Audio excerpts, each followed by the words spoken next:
Eh bien, bonsoir à tous et à toutes. Toute l'équipe qui œuvre à la diffusion donc de ces conférences vous remercie de votre présence, parce que c'est de notre interaction que naît l'élan qui nous conduit à travailler à l'évolution de la conscience globale. Ensemble, nous avançons et nous cherchons au fur et à mesure à faire croître le bien commun. Ensemble, nous sommes une communauté et nous cherchons aussi à faire croître la fraternité. Donc pour tout cela, merci à tous. Cette troisième conférence du cycle, donc les rendez-vous du service, s'intitule Sauf qui veut, et non pas Sauf qui peut, comme pourraient y inviter les événements graves qui se déroulent en ce moment en Ukraine. Dans les nombreuses langues, c'est à noter que Sauf qui peut se traduit par courir pour sa vie, réagir par réflexe de survie, sans réfléchir et parfois même complètement en débandade. A l'inverse, Sauve qui veut invite chacun à considérer l'acte de sauver qui implique une action réfléchie et un engagement conscient. Il ne s'agit plus de réagir, mais d'agir en conscience et avec détermination pour s'inscrire dans un projet pensé. Alors, étymologiquement, le verbe sauver signifie préserver, conserver, mais aussi libérer, guérir. Et il s'utilise de nombreuses manières, mais surtout dans deux contextes.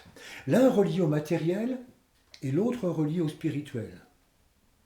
Ainsi, on peut parfaitement chercher à sauver sa peau, sauver les meubles, sauver sa situation, et même sauver les apparences. Ou bien, dans un autre contexte, on cherche plutôt à sauver son âme. On cherche à libérer l'humanité de l'égoïsme en accompagnant un développement de conscience. Et selon le contexte, comme on peut le voir, sauver fait alors appel à des motivations et à des intentions bien différentes. L'un détache et libère, alors que l'autre attache et sauvegarde. Nous allons parler de ces deux aspects parce qu'ils font tous les deux partie de notre vie actuelle. Alors on peut se poser la question, mais pourquoi pareil titre ce mois-ci? Et comment l'acte de sauver se trouve-t-il sa place finalement au sein de notre thème annuel, les rendez-vous du service?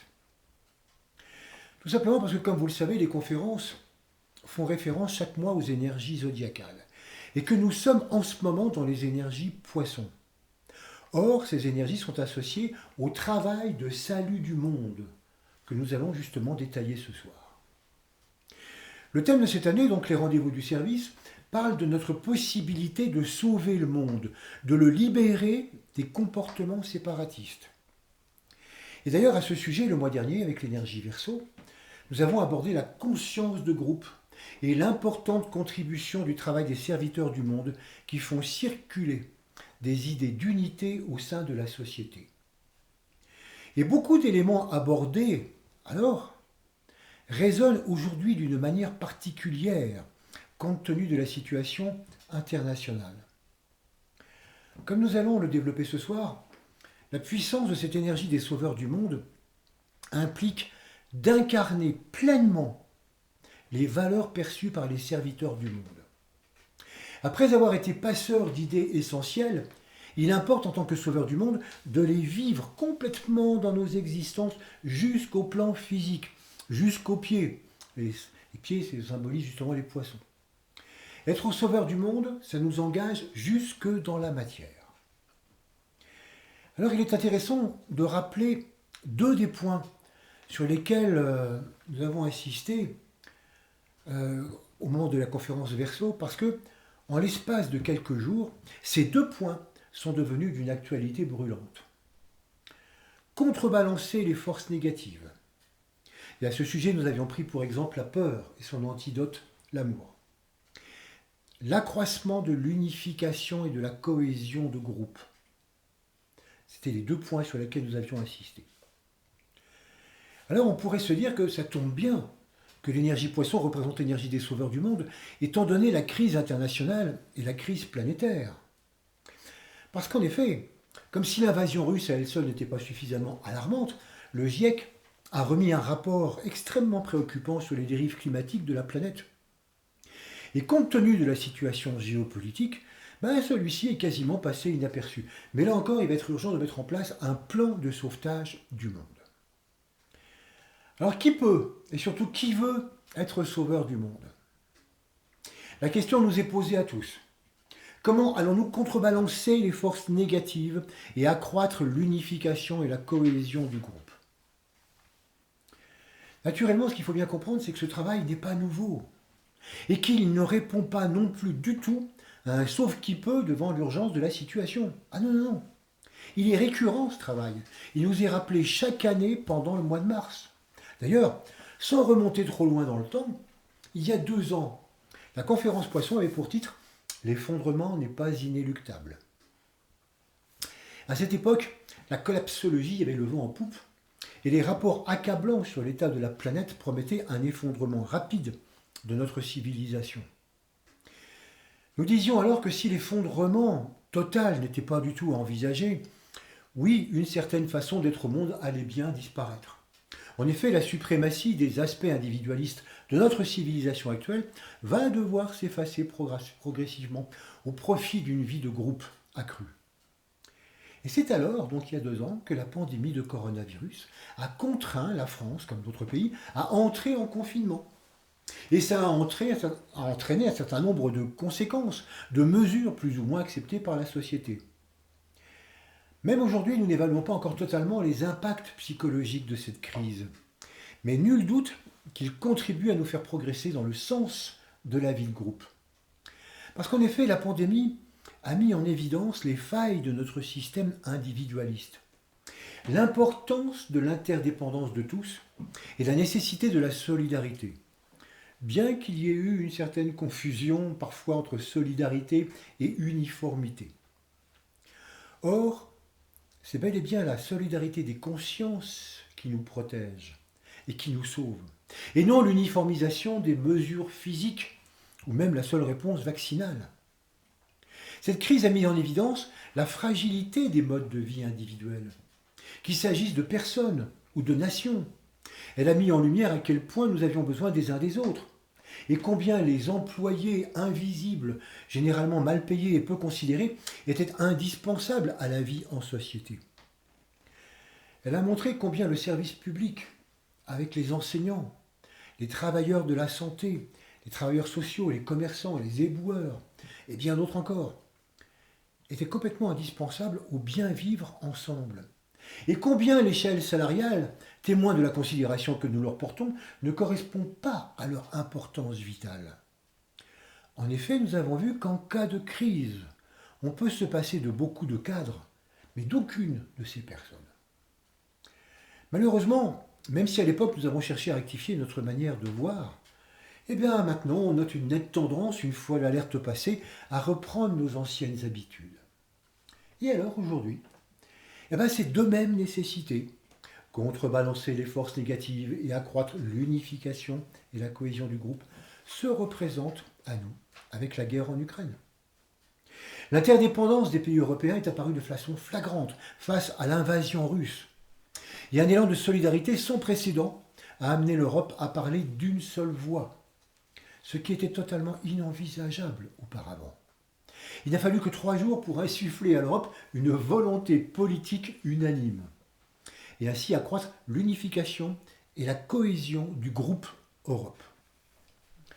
Certes, on pourrait dire que cet accord se fait sur la base de ce que les 27 pays ne veulent pas, et non sur un projet de construction collégiale. Mais bon, c'est un début de vision commune qui vient quand même bousculer de vieilles attitudes, y compris la traditionnelle neutralité de certains pays. Poutine est en train d'apprendre à ses dépens ce que les enseignements ésotériques ne cessent de rappeler, à savoir que plus on combat quelque chose, plus on le renforce. Il combattait une OTAN moribonde, il la ressuscite.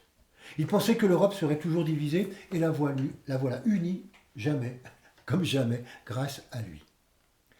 Et donc cette crise ne fait que commencer, et nul ne sait combien de temps elle durera. Mais ajouté aux transformations qu'amènent toutes les autres crises en cours, ce qui se met en place dans les consciences contribue actuellement à sauver le monde.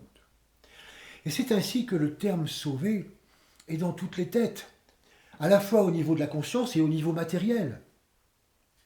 Il faut sauver ceux qui sont atteints par le Covid-19, il faut sauver les Ukrainiens, il faut sauver l'idée de liberté, sauver la planète, il faut sauver sa peau, sauver son argent, sauver son boulot. Sauver devient le maître mot qui occupe tous les esprits. Alors, qu'est-ce que sauver? Pour comprendre ce que les écrits ésotériques nomment sauveur du monde, le mieux c'est encore de remonter à la source de cette appellation. Les sauveurs du monde sont des grands êtres qui apparaissent rarement, mais régulièrement, en incarnant les énergies les plus hautes. Contrairement aux maîtres de sagesse qu'on ne peut contacter que par le mental abstrait, les sauveurs du monde apparaissent physiquement à leurs contemporains et diffusent un message fondamental. Ce sont des êtres parfaits puisqu'ils ont réalisé en eux-mêmes l'union de l'esprit et de la matière. Et c'est de cette fusion qu'émane un rayonnement puissant. Ils sont donc un échantillon du plan d'amour sur Terre et présentent à nous tous le devenir de l'humanité. L'histoire des derniers millénaires a donc été marquée par le passage de 3 sauveurs du monde, Hercule, Bouddha et le Christ. D'autres ont existé, mais ils appartiennent à un passé dont les traces se sont quelque peu estompées. La puissance de leur présence, pourtant localisée au moment de leur venue, s'est étendue sur l'ensemble du plan éthérique de la planète Terre, et leurs vibrations ont atteint tous les règnes de la nature, même si nous n'en avons pas du tout conscience. L'impact de leur conscience s'est instillé dans la conscience de l'humanité et l'a accompagnée dans son développement, en lui servant de tremplin pour qu'elle mène au mieux sa mission. Le rayonnement de leur taux vibratoire est toujours actif, à la manière d'un matériau radioactif. Et nous baignons encore au cœur même des énergies qu'ils ont incarnées. Ces sauveurs du monde ont marqué l'ensemble des civilisations récentes, et cela bien que leurs enseignements soient apparemment peu abondants, si on les compare aux nombreux penseurs et philosophes qui ont légué des enseignements très fournis. En effet, à chaque fois, leur enseignement est centré sur un thème fondamental. Et c'est là que réside le rapport essentiel. Ils sont venus chacun à un moment donné où l'humanité était prête à recevoir un enseignement particulier et à le mettre en place progressivement sur le long terme. Voilà pourquoi chacun a puissamment affirmé une note particulière. Hercule a montré ce qu'était la voie du disciple, à travers les 12 travaux. Bouddha a traité de la divinité immanente en chacun et de la transmutation du désir. Et Jésus-Christ a affirmé l'amour en demandant aux hommes d'aimer comme il les avait aimés. Ils ont démontré la puissance des valeurs qu'ils irradiaient. Et les effets engendrés sur l'humanité nous font toujours travailler à l'heure actuelle. Bon, alors on pourrait dire, donc c'est ça, les sauveurs du monde, très très bien. Et en quoi est-ce que ça nous concerne? Eh bien, pour répondre à cette question, faisons appel à l'énergie des poissons. C'est intéressant de voir que d'une part, cette énergie termine la période de préparation d'hiver, qui mène à la renaissance avec le printemps et avec l'énergie bélier. Il y a donc là une idée très forte de transformation, déjà. Et puis d'autre part, l'énergie poisson est le 12e et dernier signe du zodiaque. Et donc elle nous présente le rôle de l'humanité, qui est d'être sauveur du monde. Nous nous sommes incarnés sur cette terre pour ce travail. La plupart d'entre vous savez que le symbole des poissons représente l'involution avec un poisson qui descend et l'évolution avec un poisson qui monte. Si je peux le dessiner, voilà le symbole des poissons. Nous avons donc un poisson qui descend, puis nous avons un poisson qui monte, et ils sont reliés pour montrer que c'est finalement indissociable. Donc nous avons vraiment l'involution et l'évolution. Si vous ouvrez comme ça le symbole, vous retrouvez la courbe d'involution, voilà, nos poissons là, et la courbe d'évolution. Vous avez donc nos 2 poissons qui marquent bien effectivement donc tout ce processus d'involution et d'évolution. Et la parole clé qui est associée d'ailleurs au signe des poissons raconte complètement cette histoire d'involution, puisque cette parole clé, c'est l'âme qui dit « Je quitte la maison du Père et en revenant, je sauve ».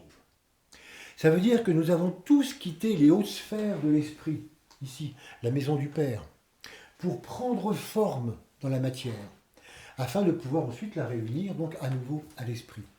Lors de l'involution, donc, nous nous identifions de plus en plus à la matière dans laquelle nous descendons.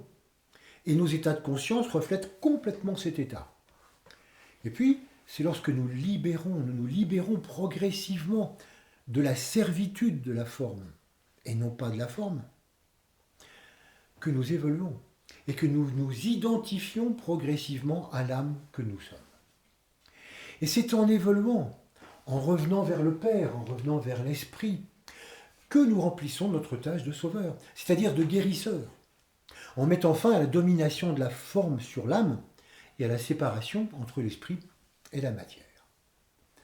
Donc, chacun à notre niveau, nous avons à devenir des sauveurs du monde. C'est le but de l'humanité. Donc il est vraiment important de réaliser à quel point cette histoire nous concerne tous.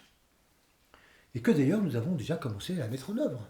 Eh oui, comme le célèbre Monsieur Jourdain du bourgeois gentilhomme de Molière, qui faisait de la prose sans le savoir, nous appliquons déjà ce plan au quotidien, sans forcément nous en rendre compte. Et puis à notre niveau, bien sûr. Alors comment est-ce qu'on fait ? Nous avons vu que les trois grands êtres dont nous venons de parler, avec eux, nous avons vu que être sauveur du monde, c'est affirmer pleinement, ici et maintenant, les valeurs essentielles de l'âme qui sont la volonté divine, l'amour et la lumière. Les trois qualités fondamentales qui nous animent. C'est donc d'affirmer ces trois qualités et de les vivre. Et à partir de là, de les irradier de tout notre être. Voilà ce que nous avons chacun à faire pour devenir sauveur du monde à notre mesure. Alors bien sûr, l'impact ne sera pas aussi universel qu'avec les grands sauveurs du monde dont nous venons de parler, mais néanmoins, ça agira quand même dans notre environnement. Puisque comme nous vivons dans un monde interdépendant, même si nous n'en percevons pas toujours les effets immédiats, c'est quelque chose qui se répand partout autour de nous. Donc, sauver, c'est affirmer et vivre des valeurs. Mais voilà qui demande d'être précisé. En effet, nous avons vu que le mot « sauver » est employé à la fois à propos du monde des formes et à propos du monde de la conscience. Or, dans les deux cas, pour que ça fonctionne, le processus va être le même. À savoir qu'il va falloir affirmer avec puissance ce qui paraît essentiel à chacun. Essentiel à chacun. Et c'est là qu'il s'agit de nous interroger. Qu'est-ce qui nous paraît essentiel ? Si, comme nous venons de le voir, nous affirmons les qualités essentielles de l'âme, nous participons évidemment à la libération du monde. Face aux événements, aux difficultés, nous œuvrons complètement à sa guérison. Mais si l'essentiel pour nous se situe dans le matériel, du point de vue du désir, du point de vue des formes, alors sauver perd complètement le sens de guérir pour prendre celui de conserver, préserver, garder. Si nous estimons que l'essentiel c'est le monde des formes, alors sauver implique toujours la volonté de garder ce que nous avons, de sauvegarder. Regardez comme ce mot est important, sauvegarder. C'est à la fois sauver et garder en un seul mot. C'est extraordinaire. Donc de sauvegarder nos avantages et de les conserver en s'arc-boutant sur nos avoirs multiples, comme l'avare sur sa cassette. Décidément, Molière est à la fête ce soir.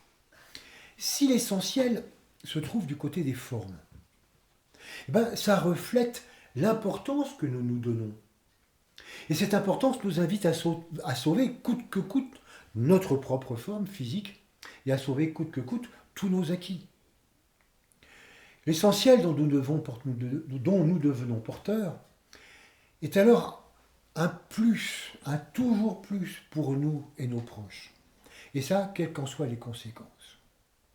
Et ce que nous appelons l'essentiel est alors l'affirmation d'une vie de désir, la force d'une vie émotionnelle et affective que nous cherchons à pérenniser à tout prix. Et ça peut prendre la forme de croyances, de convictions ou d'idées avec lesquelles nous faisons corps au point d'être prêts à tout pour les défendre.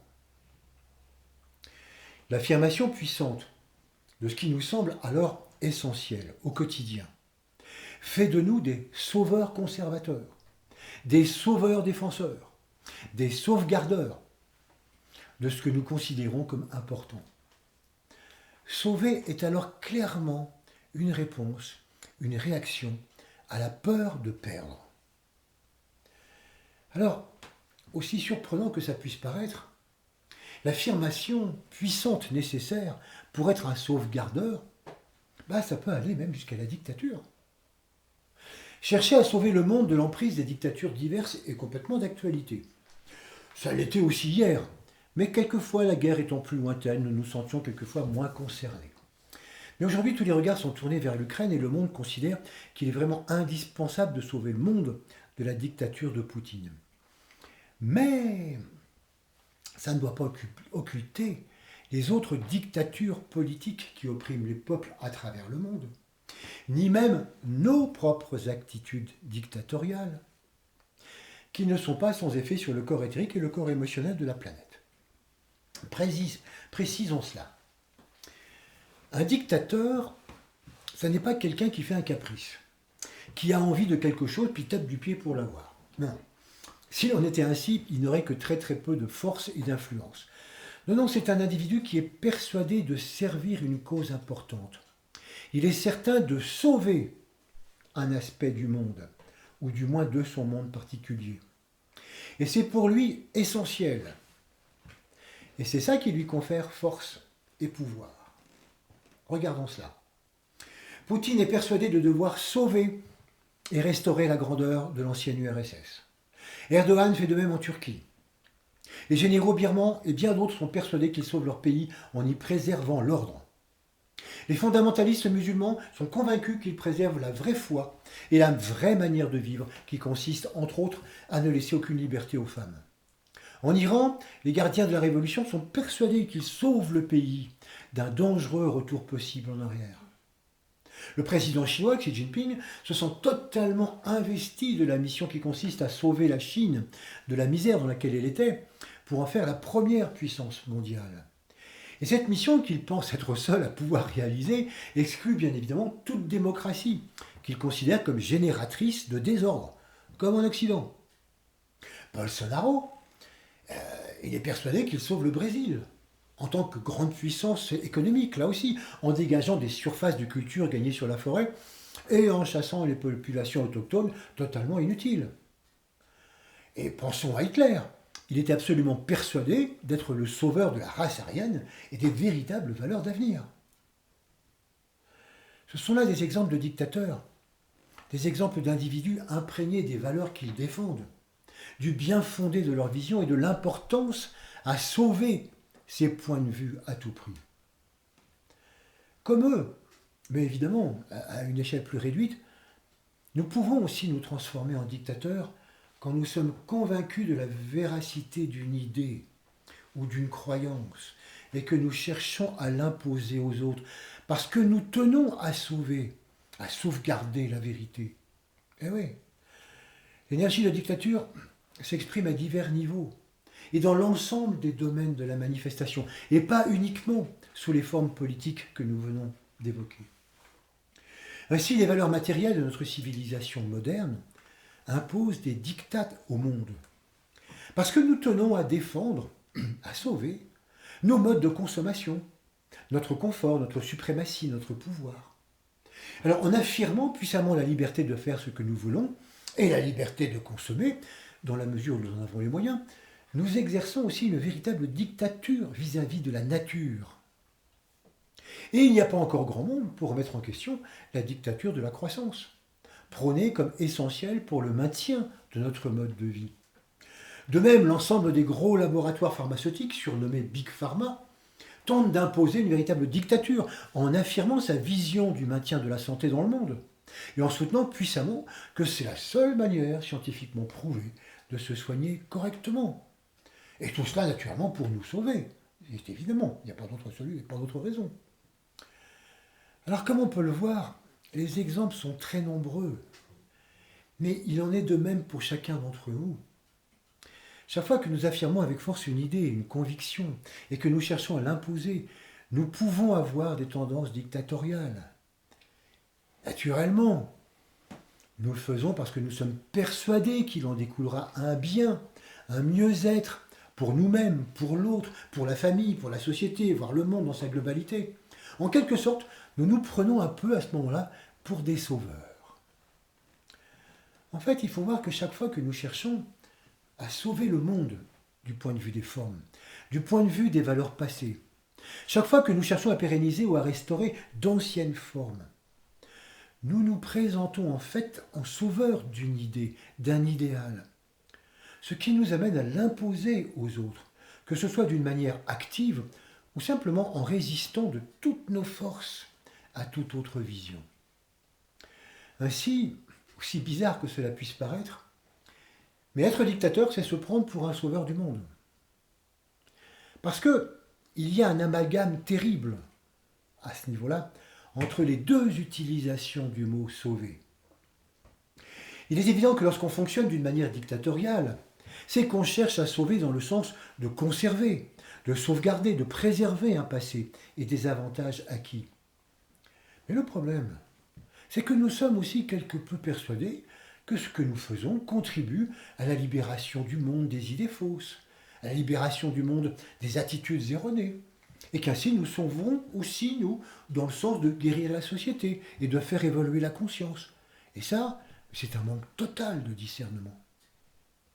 Il est évident que chaque fois que certains dans le monde se comportent en dictateurs, ou que nous-mêmes, nous esquissons un peu ces mêmes tendances, nous ne sommes pas de véritables sauveurs du monde, mais des préservateurs de nos intérêts et des conservateurs de l'ancien monde.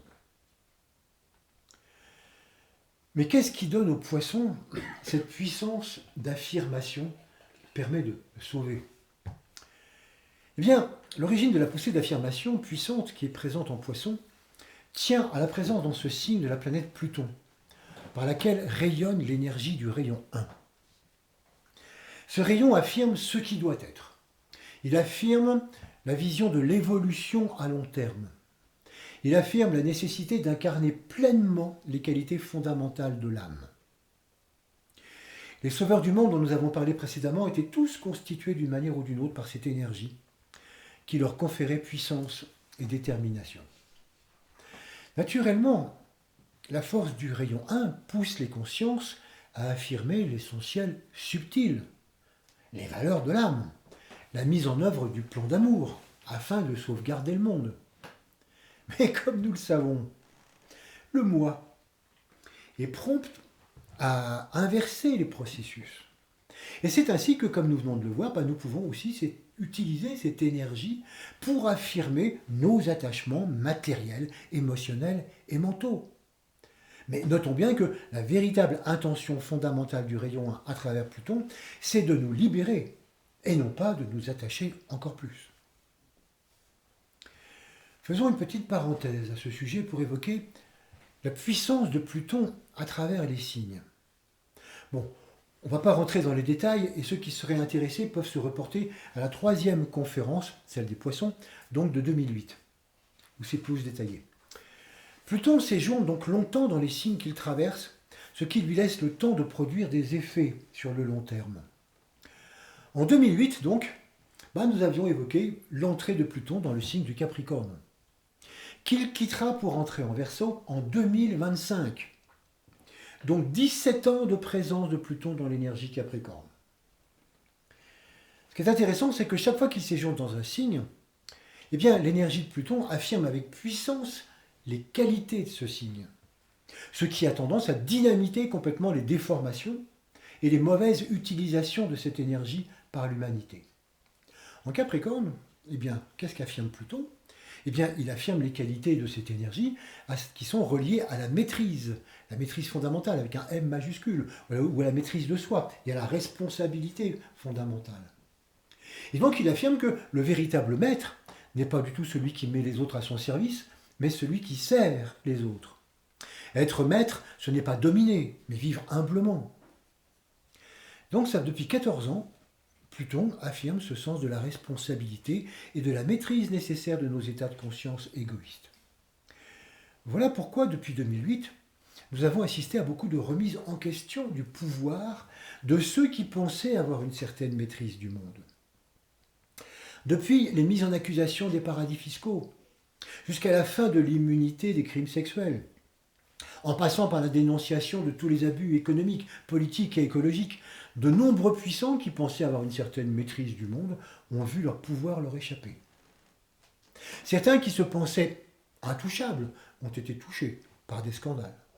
Ils ont dû y faire face et sont tombés de leur piédestal. Il reste encore 3 ans à Pluton pour parachever cette œuvre, et on peut penser que bien des abus de pouvoir seront mis à mal d'ici là. Alors on peut se poser la question, mais pourquoi l'affirmation de l'essentiel de vie par le rayon 1 provoque-t-elle la disparition des formes? Tout simplement parce que l'énergie de rayon 1, qui est la puissance d'affirmation du plan d'amour sur Terre, se double d'une autre caractéristique. Elle est aussi l'énergie à l'origine de la mort et de la destruction des formes. Et ces deux qualités, affirmation de ce qui doit être et mort, destruction, sont absolument indissociables. En effet, dès qu'une valeur essentielle s'affirme, elle le fait en lien avec une vision, dans un contexte et à une époque donnée. Et tout ce qui n'entre plus dans cette vision, ou tout ce qui n'entre pas dans cette vision, apparaît donc passé, donc complètement dépassé, inessentiel et périmé. C'est une sorte d'obsolescence programmée par la conscience qui ne soutient plus l'existence des anciennes formes physiques, émotionnelles et mentales. Mais il faut bien comprendre, c'est que cette disparition est salvatrice pour permettre au nouvel essentiel de s'ancrer. Lorsque de nouvelles valeurs arrivent, elles se heurtent aux forces déjà en présence. Et il est important de les dégager pour que les formes qui proviennent de nouvelles énergies conscientes puissent s'installer. Ainsi, l'avènement d'énergies nouvelles provoque invariablement une transformation radicale, voire une destruction pure et simple des anciennes formes physiques, émotionnelles ou mentales. Et c'est pourquoi l'énergie des sauveurs du monde, l'énergie des poissons, pleinement vécue sur les niveaux supérieurs, s'accompagne toujours de la mort des valeurs anciennes et périmées. Évidemment, c'est tout l'inverse qui se passe lorsque nous affirmons la conservation à tout prix des valeurs matérielles. Et ces deux attitudes représentent l'une le poisson qui monte, voilà, là on peut vraiment vivre le poisson et sauver le monde, ou au contraire le poisson qui descend et qui affirme la volonté de conserver les choses en l'état. Pour bien comprendre le rapport entre l'affirmation de ce qui est essentiel et la destruction des formes, il est important de bien se représenter l'association qui relie la conscience à la forme dans le processus évolutif. Sauver le monde a été présenté par certaines religions par le fait de libérer complètement l'âme de la matière, en ne donnant plus aucune importance au monde des formes, appelé quelquefois même le monde de la Maya, le monde des illusions. Mais si on suit ces recommandations, on ne peut plus du tout spiritualiser la matière, puisqu'on est censé ne plus s'en occuper. Donc, comme nous disions tout à l'heure, il est vraiment important de considérer que sauver l'âme, c'est la libérer de la servitude de la forme, et non pas de la libérer totalement de l'existence de la forme, qui doit continuer à exister. Et donc l'évolution de la conscience, elle n'est possible que grâce à l'existence des formes. Et c'est en agissant à travers notre propre forme physique, émotionnelle et mentale, que l'âme peut parvenir à spiritualiser la matière. Par conséquent, âme et forme sont associées. Mais il faut considérer que dans cette association, l'âme est pérenne, alors que la forme disparaît régulièrement. D'où la difficulté que nous avons vis-à-vis de la mort, qui tient au fait que nous nous identifions complètement à la forme au lieu de nous identifier à l'âme. Voyons cela d'une manière symbolique. C'est une manière de représenter qu'on fait de temps en temps, mais c'est peut-être intéressant de la rappeler. Voilà donc un schéma d'évolution, de rapport entre la conscience et la forme. Ici, je dessine une conscience, représentée par un petit cercle. Cette conscience peut être de n'importe quel règne. Ça peut être de l'humain, du minéral, végétal, n'importe quoi. De toute façon, les processus sont les mêmes pour tous les règnes. Cette conscience est incarnée dans une forme. Voilà donc la forme. Et donc nous avons le schéma classique d'une conscience, d'une âme qui anime une forme. Et c'est indispensable pour elle parce que c'est grâce à ça qu'elle apprend, qu'elle vit des expériences, qu'elle se développe, qu'elle réussit finalement à comprendre le monde de la forme, le monde de la matière dans lequel il va lui falloir intervenir. Et donc, grâce à cela, elle apprend des choses. Et donc, on peut symboliser ce développement, cet apprentissage, quelques temps plus tard, par le fait qu'à un moment donné, la conscience remplit complètement la forme dans laquelle elle est. À un moment donné, même on pourrait dire, elle va se sentir complètement à l'étroit, parce que la forme n'a plus grand-chose à lui promettre. Maintenant, on pourrait dire, elle a fait le tour un peu de l'expérience. Alors qu'est-ce qu'elle va faire? Si elle n'agit pas rapidement, la conscience va stagner, la conscience va ne plus bouger. Donc ce que fait l'âme, ce que fait la conscience, c'est de casser la forme. Et nous, c'est ce que nous appelons la mort. Donc nous représentons comme ça, on voit notre forme ici qui est cassée par l'âme. Donc toute mort est toujours provoquée de l'intérieur par l'âme, même si les apparences sont trompeuses. Bon, à part dans le suicide, effectivement. Mais sinon, toute mort est complètement provoquée par l'âme elle-même, qui à un moment donné dit, bon voilà, ça suffit, mission accomplie. J'ai tout appris un petit peu de cette expérience, maintenant il s'agit d'aller un petit peu plus loin.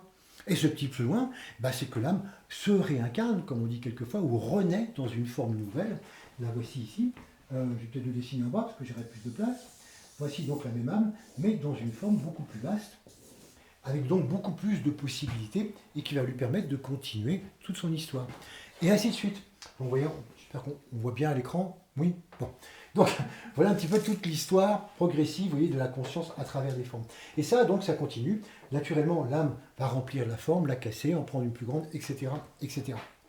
Et donc, toute cette histoire, on pourrait la comparer aussi à l'histoire du poussin et de l'œuf. Pour sa croissance, l'œuf est absolument indispensable au poussin. Mais au moment venu, le poussin doit absolument briser sa coquille pour pouvoir vivre. Parce que s'il refuse de le faire, en disant non mais je suis bien, il n'y a pas de souci, si je suis au chaud, c'est confortable, puis je suis habitué, puis c'est bien, j'aime bien mon œuf, il meurt. Il faut donc considérer que chaque forme est indispensable à la croissance pendant un certain temps. Mais que le temps venu, cette forme devient un poison, c'est-à-dire quelque chose qui empêche complètement la croissance de la vie. Et ça, ce principe, naturellement, c'est valable pour chacune de nos vies physiques, comme on vient de le voir. Mais ce qui est important, c'est que ce processus intervient aussi à tout niveau, à l'intérieur même de chaque vie. Ainsi, par exemple, après avoir occupé une fonction, un travail pendant des années, on peut avoir l'impression d'en avoir fait le tour, et puis de stagner. Et si on persiste à cette place par peur, par confort, sans chercher de renouveau, la conscience cesse tout simplement d'évoluer. Et ce processus touche aussi les relations que nous avons avec les autres, et puis finalement tous les autres domaines. Et, bien sûr, c'est ce que nous vivons dans le monde en ce moment. La conscience de masse et la conscience individuelle ont dominé le monde, et le dominent encore d'ailleurs pour une grande partie. Et voilà pourquoi toutes les structures du monde répondent soit à des schémas patriarcaux, autoritaires ou dictatoriaux, ou à des schémas individualistes et égoïstes. C'est normal. Or, depuis quelques années, un nouvel état de conscience, qui était jusqu'ici assez confidentiel, prend une importance croissante. Nous connaissons fort bien tous ce nouvel état de conscience qui exprime la nécessité de justes relations entre tout ce qui vit. Et c'est ainsi qu'on voit se développer la nécessité d'un internationalisme, d'une philosophie écologique, d'une attention à tous les règnes de la nature, d'une conception de l'humanité en tant qu'ensemble unifié, et à une volonté de partage des ressources. Toutes ces idées ne sont absolument pas concevables pour l'état de conscience de masse ou pour l'état de conscience individuel. Elles ne peuvent absolument pas prendre racine dans ces deux structures, dans ces états de conscience. Et généralement, on pourrait même dire qu'elles provoquent des phénomènes de rejet. On le voit très bien en politique en ce moment. Il n'y a donc rien à condamner, parce que tout ça, c'est tout à fait normal.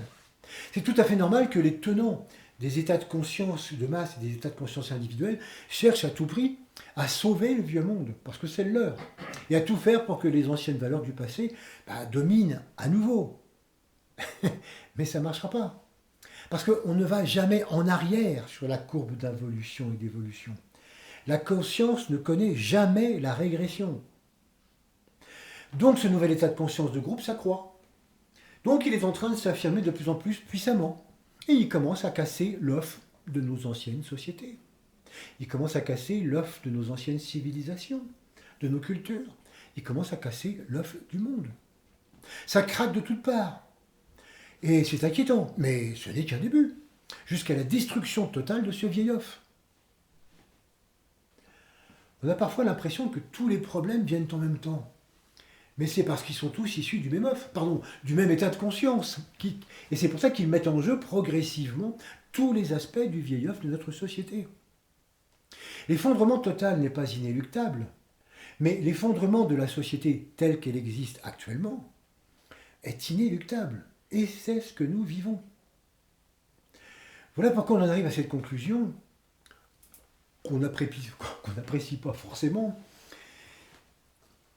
à savoir que si on cherche à libérer le monde, à le sauver en termes de conscience, ça s'accompagne de destruction de formes. On peut faire le choix inverse et chercher à conserver les formes à tout prix, mais on ne fera que retarder l'inéluctable au prix de souffrances supplémentaires. C'est valable aussi bien pour le monde que pour chacun d'entre nous dans notre vie quotidienne. Bien. Eh bien, refermons la parenthèse et revenons-en à nos poissons. Après avoir vu comment nous avons tendance à sauvegarder le monde matériel par la dictature de nos désirs, insistons à présent sur notre capacité à véritablement sauver le monde dans le sens de la guérison, dans le sens de l'amour au quotidien. Et c'est là qu'il convient de discerner soigneusement ce que nous voulons sauver. Pourquoi nous voulons le faire? À quel essentiel nous faisons appel? Et ce que nous souhaitons affirmer véritablement. Ah, pourquoi ce discernement? Eh bien parce que lorsque nous cherchons à sauver quelqu'un, cherchons à sauver la société ou une situation, c'est souvent parce que nous sommes impactés par ce qui se passe physiquement, parce que nous réagissons à des événements difficiles, et que nous réagissons à la souffrance, à l'injustice, à l'iniquité, et que nous voulons y remédier. Et puis aussi parce que ça provoque des souffrances en nous. Alors notre attention se porte sur ce qui apparaît, sur ce qui est visible, sur ce qui se manifeste. Et c'est sur ce symptôme que nous nous efforçons de porter nos efforts de sauvetage. Mais ce que nous ne comprenons pas, c'est que c'est généralement trop tard. Parce que tout ce qui apparaît sur le plan physique n'est que l'aboutissement d'un processus dont l'origine est beaucoup plus lointaine, en amont. Tout ce que nous pouvons faire, alors, c'est soulager le poids des difficultés. Nous ne pouvons que soigner les souffrances qui s'expriment. Mais nous sommes dans l'impossibilité de guérir la situation, dans l'impossibilité de remédier au problème, tant que nous agissons sur le symptôme qui s'est concrétisé. Parce que le symptôme, c'est quelque chose qui est abouti. C'est la fin d'une histoire, c'est terminé.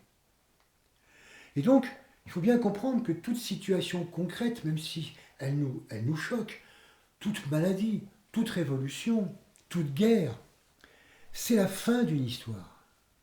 Ça résulte d'une énergie qui a pris naissance il y a des mois, il y a des années. C'est la concrétisation d'une idée, d'une pensée dont nous n'étions pas toujours conscients. Parce qu'il faut bien réaliser que rien de factuel n'est causal. Et que ce qui nous apparaît, c'est toujours la conséquence symptomatique d'un processus initié en amont. Tous les événements qui apparaissent depuis quelque temps, à tous les niveaux, ne sont en fait que les dernières étapes de longs processus de matérialisation d'état de conscience. Et donc, sauver le monde, ce n'est pas intervenir sur les événements physiques, mais chercher à opérer en amont pour que change la conscience, pour que s'élaborent les idées qui seront plus tard à l'origine des plans d'avenir, d'ici quelques années. Une très belle phrase de Marc Aurèle illustre ce discernement indispensable. Que la force me soit donnée de supporter ce qui ne peut être changé. Le courage de changer ce qui peut l'être. Et la sagesse de distinguer l'un de l'autre. C'est une phrase qui est tout à fait d'actualité que nous pouvons réfléchir parce que nous avons quelquefois tendance à nous mélanger un peu les pinceaux là-dedans. Que la force me soit donnée de supporter ce qui ne peut pas être changé. Le courage de changer ce qui peut l'être. Et la sagesse de distinguer l'un de l'autre. Mais s'il est trop tard pour guérir, souvenons-nous quand même qu'il est toujours temps de soigner, et de prendre soin des formes, et de faire tout notre possible pour éviter un maximum la souffrance. Mais soyons conscients que ce n'est pas ça qui sauve le monde. Bon, alors, qu'est-ce que c'est sauver le monde? Qu'est-ce qui sauve le monde? Sauver le monde, c'est surtout pas de vouloir sauver l'ancien monde de sa disparition. On a l'air un peu d'insister, mais c'est vraiment important. C'est au contraire renforcer l'état de conscience de groupe, de manière à ce que cette énergie d'amour ait de plus en plus de force et de puissance pour faire surgir un nouveau monde. Sauver le monde, c'est affirmer des valeurs d'ensemble pour accompagner la renaissance. Et ce travail exige de se libérer des nombreuses attaches que nous avons pour les formes, dès qu'elles entravent la croissance intérieure. Tant que l'œuf est utile, gardons-le. Dès qu'il commence finalement à nous gêner dans notre évolution, débarrassons-nous. Mais c'est là que surgissent les peurs, les désirs de préserver, d'en rester aux habitudes, au connu et au confort. Nous savons que les choses ne peuvent pas continuer ainsi pourtant. Mais tout en caressant quand même l'espoir d'une évolution douce qui ne bouleverserait rien. En fait, souvent nous cherchons secrètement à nous transformer tout en restant les mêmes. Non. Être sauveur du monde, ça implique d'oser affronter la mort et la disparition des formes. Alors voyons plusieurs points en réponse à la question « Qu'est-ce qu'implique de sauver ?» Bon. Sauver implique tout d'abord de croire en soi, avec un S majuscule. C'est-à-dire d'être convaincu, et non pas simplement faiblement croyant, que nous sommes âme. L'affirmation des valeurs essentielles commence en nous et passe par nous. Affirmer que nous sommes âme, que l'amour et la lumière sont nos qualités fondamentales, c'est affirmer notre capacité à sauver. Nous avons trop l'habitude de faire preuve de tiédeur ou même de timidité vis-à-vis de ce que nous sommes essentiellement. Oui, peut-être qu'il y a une âme et peut-être que l'âme est amour. Non, nous sommes ça. Il faut absolument y croire et l'affirmer. Évidemment, ce passage est progressif. Et c'est en allant chercher dans le silence intérieur la puissance de la présence de ces qualités que nous les incarnerons à la mesure de nos possibilités. Réalisons que rien d'autre que le rayonnement de ces valeurs globales ne peut sauver le monde. Prenons le temps de les sentir en nous, de les pénétrer et d'imaginer leur rayonnement en nous et tout autour de nous. Soyons véritablement persuadés que nous sommes cela. Nous sommes Dieu immanent, alors croyons en nous, non de nous. Bon, ça c'est un point important. Deuxième point. Sauver, c'est vivre l'amour. Parmi toutes les qualités essentielles, il nous faut mettre l'accent sur l'amour unité. C'est en l'inspirant, c'est en l'expirant, en la portant au cœur de nos façons d'être, que nous diffuserons cette énergie de salut. Si parfois on se sent découragé en pensant que l'amour n'est vraiment pas présent sur Terre, c'est souvent parce que nous y pensons avec une note affective qui n'a pas lieu d'être quand on pense à l'amour unité. L'amour est la résultante d'une longue maturation de conscience qui conduit à la conscience de groupe. Et sa progression comporte des étapes. Et pour savoir si l'amour progresse, regardons du côté des étapes et non du côté de la réalisation de l'unité sur Terre. Comme vous le savez, les deux étapes principales qui mènent à la conscience d'ensemble sont le respect et la reconnaissance. Et si nous voulons voir l'amour en progrès dans l'humanité, c'est du côté du respect que nous devons la chercher. Le respect, c'est ce qui est demandé à quelqu'un qui ne peut pas encore consciemment reconnaître la réalité fondamentale de l'autre. Voilà pourquoi on enseigne le respect aux enfants ou aux adultes qui n'en ont pas encore compris toutes les implications. Et plus tard, lorsqu'on est capable de toucher vraiment l'essence de l'autre, quel qu'il soit, alors la reconnaissance prend la place du respect, et c'est cette reconnaissance totale, globale et progressive qui conduit inéluctablement à l'amour-unité. Or, il faut bien reconnaître que depuis quelque temps, la progression du respect s'insinue continuellement dans l'actualité. Respect des femmes, des enfants, des personnes âgées, des personnes de retraite. Respect de la nature, respect de la planète, respect du droit des peuples à disposer d'eux-mêmes, respect des libertés et des droits fondamentaux, etc. Les réactions face aux certitudes d'irrespect sont de plus en plus vives.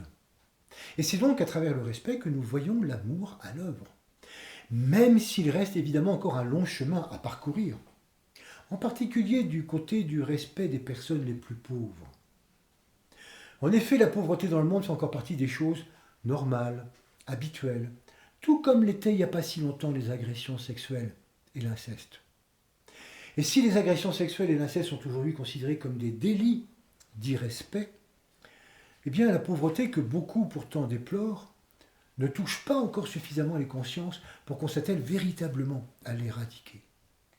C'est dire si nous sommes encore globalement pauvres en conscience pour ne pas prendre suffisamment ce fléau en considération et pour y remédier en tout point du globe.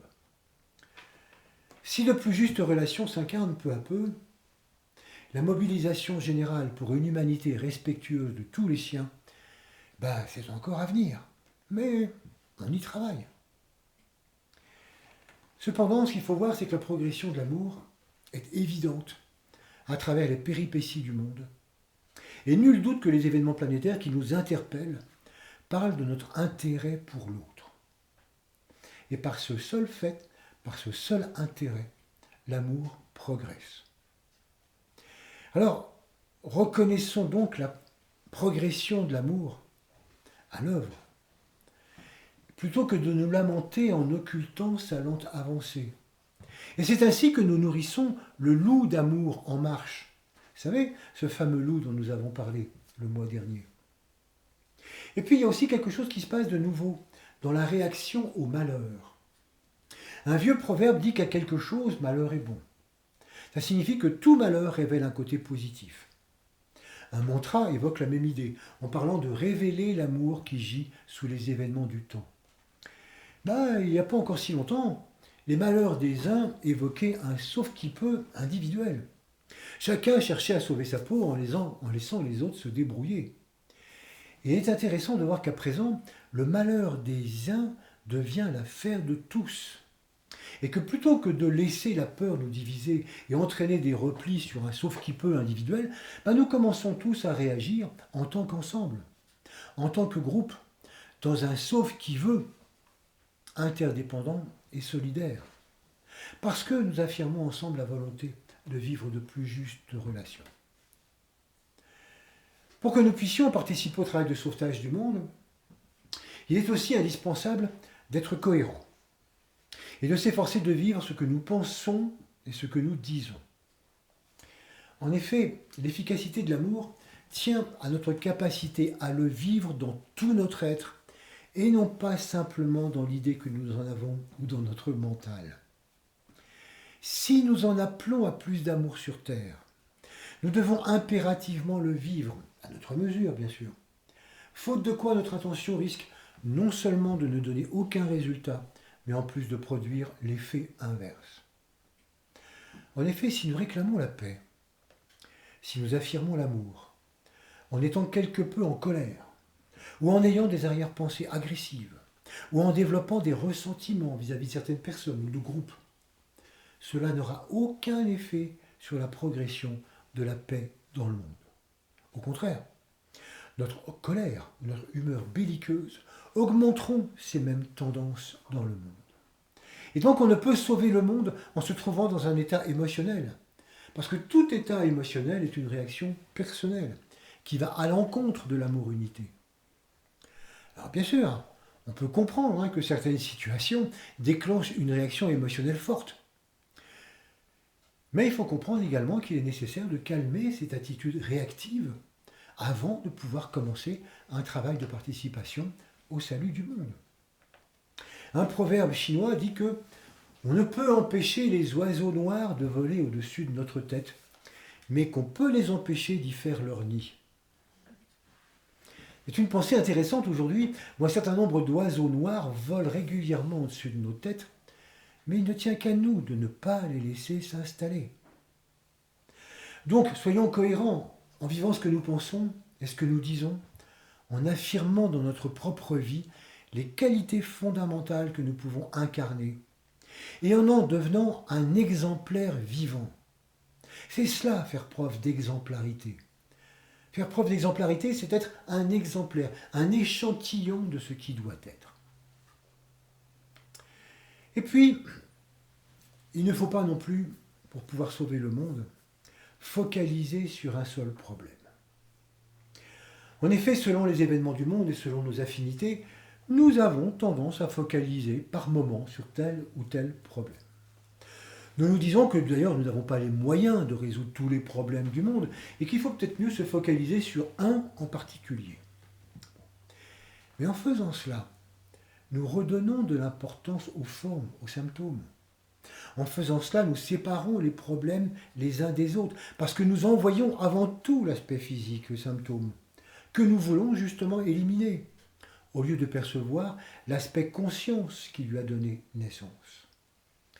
En outre, si individuellement, nous n'avons effectivement pas les moyens de résoudre tous les problèmes du monde, il faut déjà se rendre compte qu'en tant que personnalité, nous n'avons même pas les moyens d'en résoudre un seul. Par contre, en tant qu'âme, nous pouvons réellement participer à la résolution de tous les problèmes. Pourquoi ? Parce qu'à une époque donnée, il n'existe pas une multitude de problèmes, mais une multitude de formes d'expression du même problème de conscience. Actuellement, comme nous l'avons détaillé tout à l'heure, la majorité des problèmes, tant au niveau social, économique, politique et environnemental, sont des conséquences de la domination de la conscience individuelle. Et c'est donc en sortant de cet état de conscience, en accroissant sans cesse la conscience d'ensemble, que la plupart de ces problèmes seront résolus. Aujourd'hui, nous pouvons voir que l'individualisme est une énergie en train de cristalliser, du moins dans les pays les plus avancés dans cet état de conscience. Cette énergie a été très importante pendant les 3 derniers siècles. Elle a permis aux humains de se spécifier, de s'individualiser. Elle a permis aux nations de prendre conscience d'elles-mêmes et d'exister. Mais cette énergie a entraîné aussi un égoïsme extraordinaire et un total irrespect vis-à-vis des autres et de la planète. Et elle est une des causes fondamentales des guerres mondiales du siècle passé et de l'inégalité croissante de la répartition des richesses. Conserver cet état de conscience serait désastreux pour la planète, à court terme. Beaucoup l'ont compris et s'efforcent de vivre de plus en plus en conscience d'ensemble. Mais il est évident que tous ceux qui ont encore avantage à vivre la conscience individuelle n'apprécient pas du tout ce passage à autre chose. Ils résistent et pérennisent ou créent une multitude de difficultés, d'où l'impression que les problèmes sont nombreux. Voilà pourquoi des religieux bornés ne voient pas d'un bon œil le passage à l'œcuménisme et font tout pour le combattre. Voilà pourquoi des hommes et des femmes politiques défendent encore le nationalisme contre l'internationalisme. Voilà pourquoi certains font la guerre pour exclure la liberté des autres. Voilà pourquoi il y a tellement encore de réflexions du style « chacun son problème ». Voilà pourquoi, à l'annonce des mesures économiques en soutien à l'Ukraine, certains se sont demandé si c'était bien raisonnable, étant donné que ça allait nous coûter, et combien il serait dès lors difficile de maintenir notre niveau de vie. Et pourtant, l'état d'effarement des populations du monde vis-à-vis de l'attitude séparatiste et individualiste de Poutine montre combien les consciences se sont éloignées de cette vision du monde. Il y a encore un siècle, ce qui n'est pas long dans la vie de l'humanité, un tel positionnement, une déclaration de guerre, c'est des choses normales, attendues. Et aujourd'hui, bon nombre de personnes ne croyaient pas cela possible, tant on s'imaginait avoir dépassé ce stade de conscience. Ça démontre encore, si besoin était, la progression de l'amour dans l'humanité. En vivant l'amour, en vivant la conscience d'ensemble, nous participons à l'avenir proche de l'humanité, au cours duquel le même effarement se fera plus tard, quand on repensera à l'exploitation de la nature, à l'exploitation de certaines populations, au capitalisme irrespectueux, aux inégalités criantes. Très bientôt viendra le temps où l'on envisagera véritablement l'humanité comme un tout, comme une grande famille au sein de laquelle les inéquités de traitement seront insupportables, comme le sont aujourd'hui les mauvais traitements aux femmes, aux enfants et toutes les guerres. Enfin, pour pouvoir sauver le monde, il est aussi important de bien comprendre que le but de l'évolution, à savoir amener l'amour sur Terre, ne peut pas échouer. L'évolution vers la conscience globale est inéluctable, rien ne peut l'arrêter. Si nous avions à rechercher l'amour sur quelque haute sphère de conscience qui nous serait étrangère, extérieure, oui, il y aurait lieu de s'interroger sur nos chances de succès. Mais quand nous réalisons que fondamentalement, nous sommes amour, alors c'est inratable. Ça peut prendre du temps, mais à terme, c'est inratable. L'amour n'a pas à être inventé sur Terre, il a simplement à être révélé. Il est là, présent en chacun et en toute chose de la vie et de la nature, derrière tout être. Mais souvent, obnubilés par notre individualisme, nous ne le voyons pas. Mais quand on commence à tirer les voiles en arrière, alors nous révélons l'amour caché derrière tous les événements du temps et derrière tout ce qui vit. En fait, il faut bien se rendre compte que l'individualisme n'a aucun avenir et que ses jours sont comptés. Fondamentalement, toutes les formes de respect vont s'imposer à tous vis-à-vis de tous. Toutes les formes de partage vont se répandre. Fondamentalement, Poutine a déjà perdu. L'Ukraine et la Russie vont beaucoup apprendre et progresser en conscience. L'Europe va commencer à exister telle qu'elle a été conçue en conscience. Et par réaction en chaîne, eh bien, l'amour se manifestera encore un peu plus dans le monde à la suite de cette crise. Alors on pourrait dire, ben alors, c'est super, il n'y a pas de quoi s'en faire. Pourquoi devenir sauveur du monde, puisque de toute façon c'est inratable, et c'est génial. Si c'est inéluctable, laissons faire les choses. Pourquoi chercher à sauver le monde, puisqu'il l'est déjà? Moins, effectivement. Mais c'est là que le facteur temps intervient. On s'interroge souvent sur la liberté de l'humanité prise dans un plan global qui la dépasse complètement.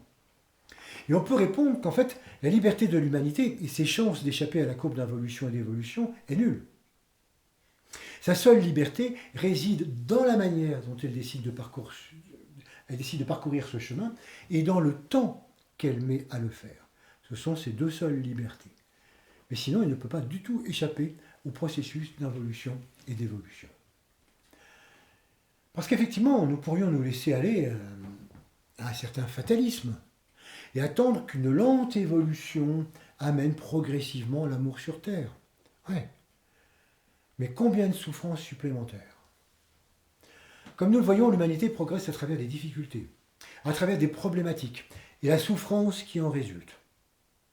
Nous sommes à un passage dangereux de notre histoire, parce que dans sa cristallisation, l'individualisme peut être très puissant. Il nous faut donc hâter le pas et se mobiliser le plus possible pour que la conscience de groupe remplace au plus vite la conscience individuelle. Plus nous serons nombreux à prendre la chose au sérieux, plus nous le ferons chaque jour avec un réel engagement, et plus nous réduirons le temps de domination de la conscience individuelle, et plus nous réduirons la souffrance dans l'ensemble des règnes de la nature et dans le monde. L'humanité a la fâcheuse habitude de prendre son temps, lorsqu'elle n'est pas pressée par les événements, par une crise. Or, les problèmes sont présents déjà.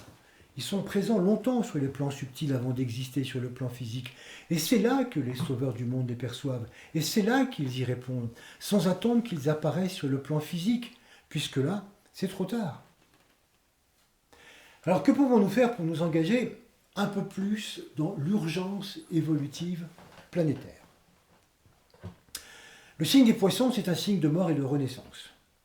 Un signe où des forces proclament ce qui doit être et détruisent ce qui n'est plus d'actualité dans le mouvement cyclique de l'existence. C'est un temps où des forces de proclamation et des forces de destruction cohabitent pour que cycle après cycle, l'essentiel s'incarne, fasse son œuvre, puis disparaisse pour laisser place à ce qui doit être à un niveau supérieur.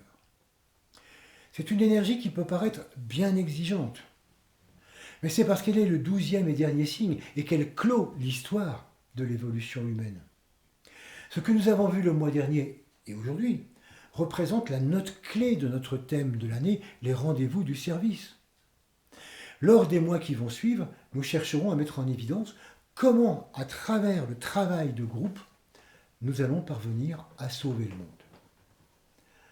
En attendant, pour participer à ce temps de salut du monde, il est intéressant de relier à ce que les chrétiens appellent le carême.